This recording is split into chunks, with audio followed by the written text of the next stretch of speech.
Hello! Welcome to our vlog. I'm Marisa Bashunjurias. And I am Lovely C. Cantiga From B81B student, performing preventive maintenance of tractor. A tractor is basically a machine that provides machine power for performing agricultural tasks. Hoses or cables. Dirt buildups could be a sign of minute leaks. Check the glass sediment bolt beneath the fuel filter for water or mineral. Gradual loss of fluids over time can be expected in your tractor.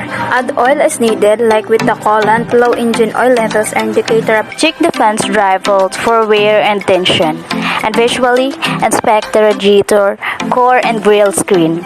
Any dirt or debris should be cleared out using air pressure to avoid damaging the fans on the radiator.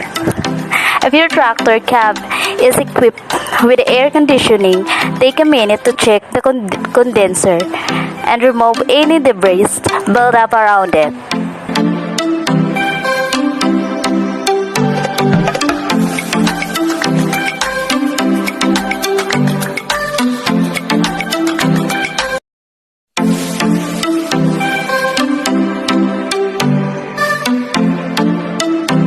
Have a fresh supply of fuel. It may be necessary to partially drain the tractor fuel tank to remove excess water. A tire pressure takes only a minute or two. It's important for safe and efficient farm tractor use. Mix soft and